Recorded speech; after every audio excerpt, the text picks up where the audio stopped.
Integritas komunitas di Debat Pamungkas sudah bergabung bersama kami salah satu panelis Debat Pamungkas yaitu Ibu Eni Sri Hartarti, Direktur dari Indef. Ibu Eni, kalau proses seleksi dan penentuan komunitas yang bertanya semalam itu seperti apa sih, Bu? Ya, jadi memang kemarin yang mengusulkan kehadiran komunitas memang kami dari tim panelis, terus diakomodir oleh KPU, dan KPU DKI juga harus berkonsultasi dulu dengan KPU pusat. Nah, setelah itu memang di antara 6 panelis ini berbagi.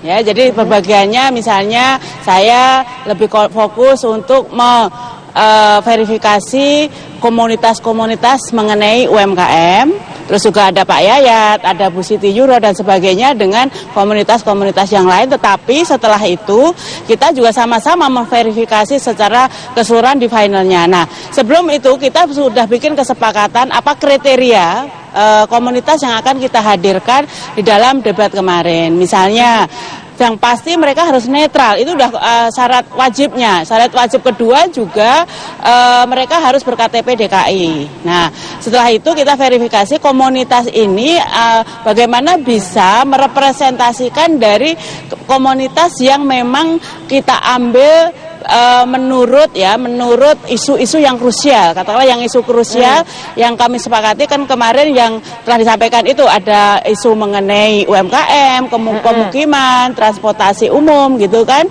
dan sebagainya. Nah, itu memang hasil dari diskusi kami dari tim panelis. Oke, Ibu Eni, bagaimana itu, tim panelis itu bisa memastikan bahwa masing-masing komunitas ini memang betul-betul netral?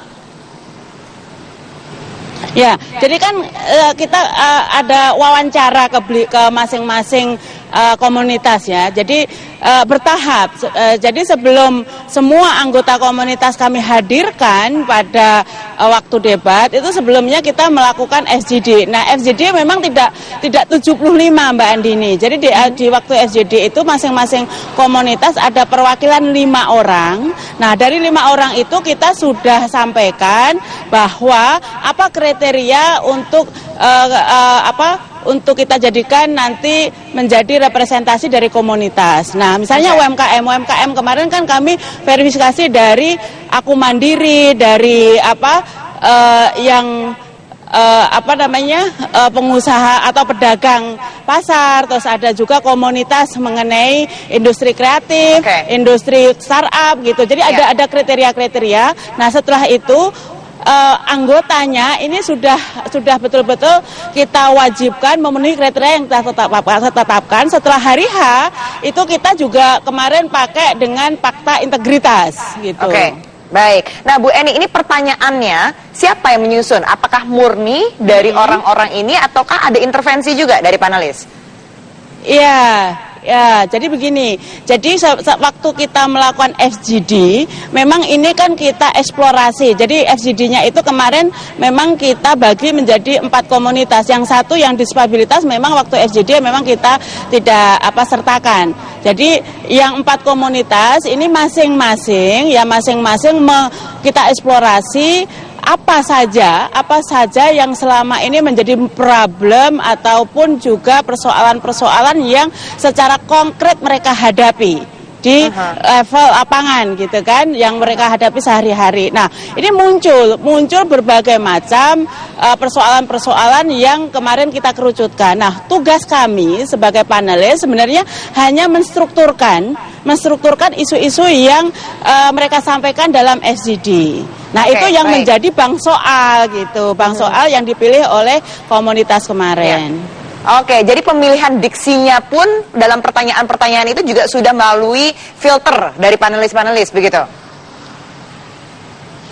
Ya, bukan filter lah ya. Jadi ya kita susun bersama seperti kalau akan memberikan soal, itu guru atau dosen memberikan soal itu kan memang harus ada yang memframing kan, memfrasekan isu itu menjadi kalimat gitu. Oke, baik. Saya ke Mas Kodari. Mas Kodari, Anda sendiri melihat dari pertanyaan-pertanyaan yang diajukan tadi Anda bilang itu lebih menunjukkan jawaban-jawabannya. Melihat paslon-paslonnya menanggapi pertanyaan dari para komunitas ini bagaimana? Iya, pertanyaan yang diajukan oleh kelompok nelayan misalnya itu pertanyaan yang sangat-sangat sensitif dan pertanyaan yang boleh dibilang salah satu isu panas pada hari-hari ini. Mereka kan kurang lebih mengatakan bagaimana nasib kami sebagai nelayan. Apakah kami masih punya masa depan dalam rencana kerja Anda, Bapak-Bapak calon gubernur? Yang pertama menjawab adalah Ahok. Dan Ahok kelihatannya sebetulnya sudah mengantisipasi persoalan ini.